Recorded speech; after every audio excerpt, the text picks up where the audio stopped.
Y seguimos con más aquí en lo que va a ser en pocos minutos el primer debate por parte de los candidatos a la vicepresidencia de la República. Agradecer como siempre a quienes hacen posible que estemos acá. Recuerden que en el Instituto Bolivariano ITV tienes la oportunidad de marcar la diferencia y obtener un título de tercer nivel en carreras como temas de gastronomía, administración y turismo, con instalaciones y laboratorios totalmente equipados y de última tecnología. Recuerden que además hay mensualidades desde $110, tal como lo escuchan, así que ya saben, más bien hagan el contacto ya o pueden visitar la página web www.itv.edu.es. Si es que estamos hablando precisamente de lo que será el primer debate vicepresidencial, esto tiene que ver con política y hay que hablar de política con los expertos en la materia. Por eso le doy la bienvenida a mi siguiente invitado, Osvaldo Moreno, analista político. Muchísimas gracias, Osvaldo, por estar acá. Buenas tardes. Con el micrófono. Hola, buenas tardes, a la orden, encantado de estar aquí. Muchísimas gracias también por haber aceptado la invitación. A ver, hoy por hoy, de manera muy general, ¿por dónde se marcaría en el aspecto político que exista un primer debate presidencial? ¿Qué significa eso para la política ecuatoriana? Yo creo que es interesante institucionalizar el ejercicio. Okay. Y me parece interesante, sobre todo positivo, que en este ejercicio de institucionalizar este tipo de ejercicios sea la universidad ecuatoriana, que me parece que por la situación especial que hay el país debe tener un rol más protagónico. Okay. Así que celebro que esto se esté institucionalizando y que salga, digamos, de la esfera burocrática, del CNE, de las instituciones públicas y que pase en la cancha de las universidades. Ahora, el ver por fin y sobre todo que la gente sepa quiénes están o quiénes son los compañeros de fórmula de los candidatos a la presidencia, también ¿qué percepción da? Porque, por ejemplo, hoy por hoy vivimos en un escenario en el que el presidente con la vicepresidenta no tienen la mejor de las relaciones. ¿Cómo se va marcando el rol del vicepresidente actualmente? Creo que la figura, la institución ha tenido un desgaste muy grande por esta pugna que hemos tenido de vicepresidentes y sobre todo por las figuras jurídicas que tenemos, ¿no? Si ya tienes un vicepresidente por decreto, mañana vas a tener una proclamación de resultados también por decreto.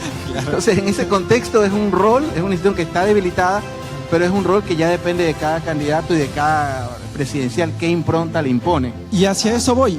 ¿Es necesaria todavía la figura de la vicepresidencia? Porque esto también ya se ha debatido después de ver las últimas personas que han estado ahí, ¿no? Lo que pasa es que en nuestro país, con todos sus temas, hay un tema, no hay que confundir la institución con su rol, que es la parte de la sucesión, la parte del reemplazar.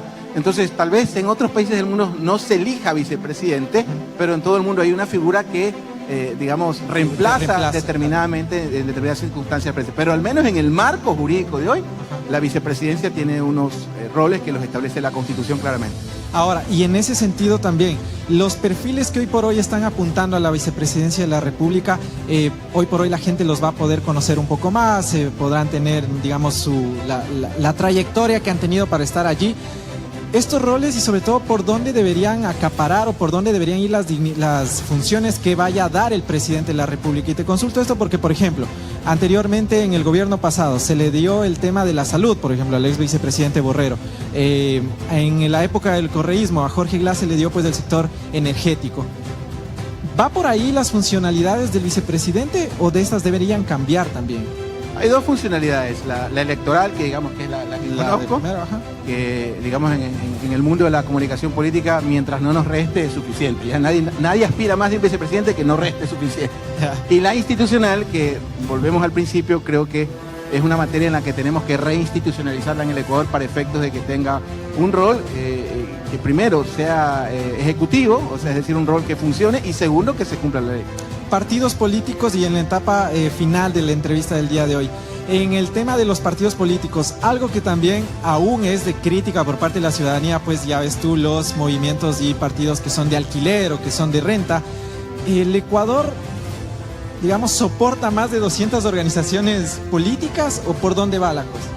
Mira, yo creo que no es cuantitativo el problema, la lectura, porque todo el mundo, no, que Estados Unidos es bipartidista, falso, hay decenas, centenas de opciones presidenciales. Lo que pasa es que el sistema te lleva a dos opciones más potentes. El problema no es cuánti, el problema es cuál. Entonces el problema no es si son 20, 30, o sea, al menos yo, no sé tú, claro, no soy quien para conculcar el derecho de participación de ningún ciudadano. Dedíquese a lo que dedíquese siempre que sea lícito. Claro, el tema de fondo creo que es lo quali. ¿Y qué es lo quali? La calidad de los contenidos, digamos, el proceso de construcción de cada cuadro. Y ahí es donde diste en el clavo. Las organizaciones políticas son el reflejo de la gran del gran defecto del país, que es una crisis institucional donde las instituciones son débiles y parte de las instituciones son los partidos políticos. A propósito, mientras estamos ya aquí en la entrevista con Osvaldo Moreno, ya están llegando los candidatos a la vicepresidencia de la República. Usted puede ver ya en su pantalla imágenes de la llegada de algunos de los candidatos y las candidatas que pues están aspirando a ser las vicepresidentas o los vicepresidentes del país. En ese sentido, y mientras vamos conversando y viendo las imágenes, Osvaldo, finalmente para el Ecuador, ¿hacia dónde, cómo ves la política actualmente en el Ecuador? Puede ser una pregunta muy amplia, pero tiene distintas aristas, ¿no? Precisamente por la participación ciudadana, por el tema de organizaciones políticas. ¿Cómo ves la política actualmente acá en el Ecuador? Bueno, yo la verdad, a Perón le decían alguna vez, hay gente mala en la política, y él respondía, es que los buenos somos muy pocos. Yo siento que la clase política no está a la historia del momento, de la circunstancia que el Ecuador vive. El país, creo yo, quizás desde la crisis del año 19, que había 4 gobiernos y casi nos desintegramos, vive probablemente su crisis de inseguridad más grande de su historia, su crisis institucional. Y en ese concepto no siento, al menos más allá de cuadros, digamos, representativos, respetables, no siento al momento una tendencia que nos plantee un proyecto nacional, es decir, un proyecto nacional con cuadros, con contenidos y con, o sea, prácticamente hay una polarización que creo que es conocida y no vine a hablar de eso. Claro. Y fuera de esa polarización, la verdad, no siento espacio para nada más. Y es preocupante porque debería haber mucho más espacio para eso. En honor al tiempo y de manera muy sucinta, Osvaldo, ¿cómo no? ¿Qué significa o cuál es tu lectura de que, por ejemplo, en un debate no asista, por ejemplo, la vicepresidenta del gobierno que busca la reelección? ¿Qué significa esto? ¿Es una estrategia buena, mala? ¿Cómo lo ves tú?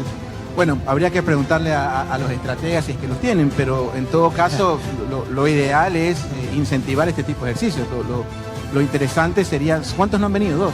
Dos. ¿Cuál es el otro? El otro es del señor de Andrea González, el señor Moncayo. Bueno, lo ideal es que para poder institucionalizar, venimos hablando de la política, del ejercicio, del debate, que nos costó que haya debates institucionalizados, lo ideal sería que estén acá. Entonces ya no sé, ya dependerá del organismo competente determinar si había una obligatoriedad. ¿Existe obligatoriedad de estar en este debate? Bueno, entonces digamos que hay una gran sanción moral de parte de los demócratas que queremos escucharlos a todos. Osvaldo Moreno, analista político, muchísimas gracias, Osvaldo, por haber estado aquí.